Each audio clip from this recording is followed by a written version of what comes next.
4 contracts were signed on Thursday, April 18th, to provide a facility that is fit for purpose at the Elmore Stout High School to offer classes to students on a full-time basis.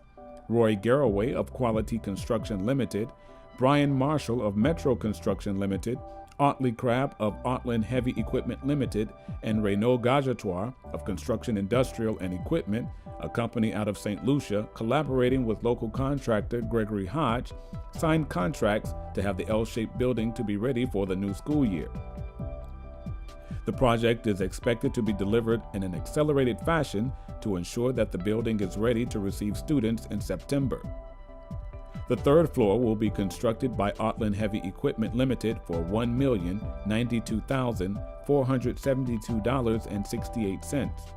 The second floor will be reconstructed by Metro Construction for $916,567.64.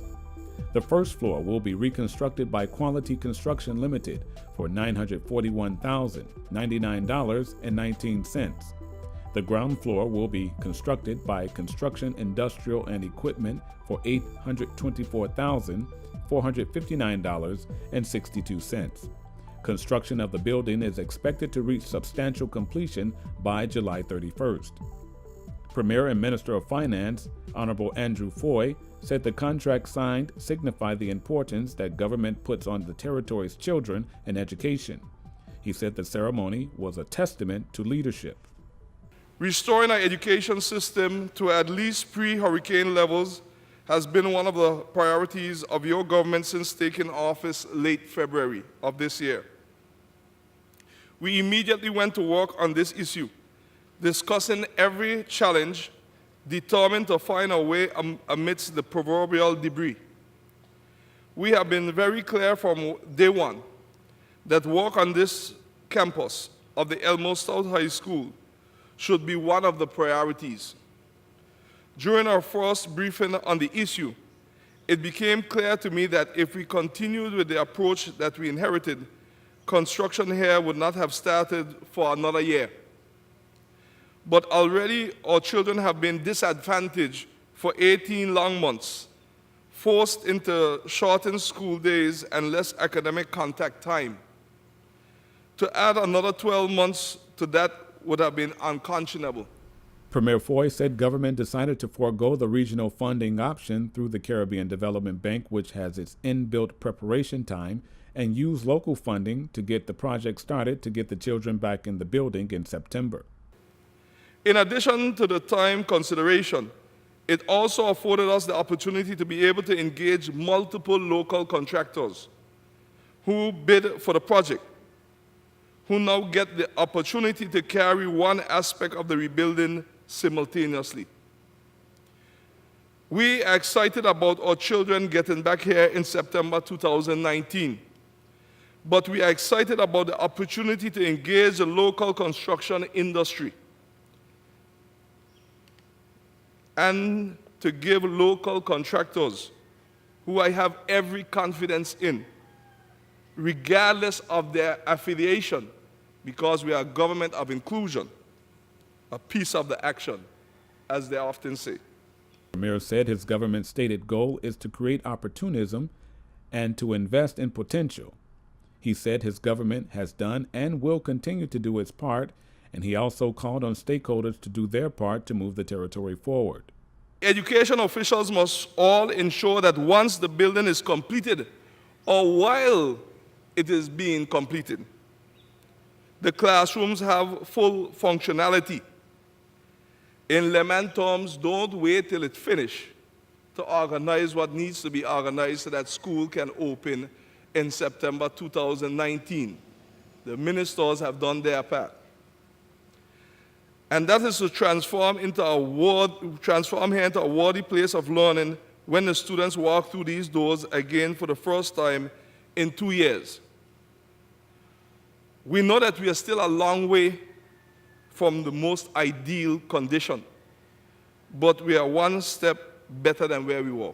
Minister for Education, Dr. the Honorable Natalia Wheatley, acknowledged the school's administration, parents, and students, and apologized for the inadequate conditions under which they had to operate since the passing of the hurricane.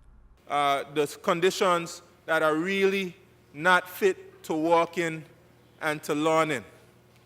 But you have committed yourselves to the future of this territory, which is the children. And if you are in education, most times you're not in education because of the income. You're in education because of the outcome and because of a sincere commitment to our people. And I appreciate that. I have to let you know that as Minister of Education, I will work very hard to ensure not only that you have a full day of school, because we know the stories that are associated with the shift system. And I thank the Premier for the urgent and bold action that he has taken to ensure that the schools are fixed and that the shift system is brought to an end. The minister said he was also pleased to see local persons who were students of the school are now involved as contractors in the rebuilding of the institution. And I will highlight it because it sends a message to the students in the schools. I want a very clear message to be sent to the students in the school that the reason that you're going to school and studying so hard is so that you can be a part of the development of this territory. The contractors expressed thanks to the government for being awarded contracts on this project. We are from outside, so we are not BVI. However, we're not coming to take over, but we're coming to complement, as Mr. Greg Hodge was the one who invited us in here as a complement to what he's done. It's very important, and I heard the expressions of our Premier in inclusiveness. And this is what I would like to be and be. Why it is that I am outside, I will give the full support that I can to Mr. Greg Hodge to ensure that the project goes as planned. There may be some things along the way that I would have to come in and help him with to ensure that it's completed on time, but I would do all I can to ensure that I give him as much latitude as he possibly can. I must thank the government and the people of BVI to give us this opportunity. Dr. Glasgow has worked very, very hard back and forth with my project manager and QSs to ensure that this contract is agreed. And, you know, it's obvious that whoever is working here is doing everything that they can at all hours, because I think at one time at 8 p.m., 9 p.m. in the night, we got emails coming in so that we could answer. Thank you very much. We at Metro Construction is very proud to be a part of this significant project. Very, very proud. And we will bring it within budget. Just like these guys, I was a student of the high school as well. I actually had Mr. Foy as my math teacher. So we both had quite a bit, but to actually be a part of the school and now have the opportunity from the construction side to play a major role with the reconstruction of the school, I would say our company is very honored to be even considered by the government of the day to be one of the construction companies that can actually get it done. This contract is indeed the most significant and meaningful one of my career. Why, you may ask? I am actually a graduate of this institution, and when I saw the devastation that Irma brought to this school, tears came to my eyes. To be a part of this building back process is something that I will forever cherish in my heart. The government of the Virgin Islands intends to restore the L-shaped building of the Elmore South High School, which was completely constructed and occupied in 1995, but sustained damage which rendered it uninhabitable as a result of the passage of Hurricane Irma in September 2017.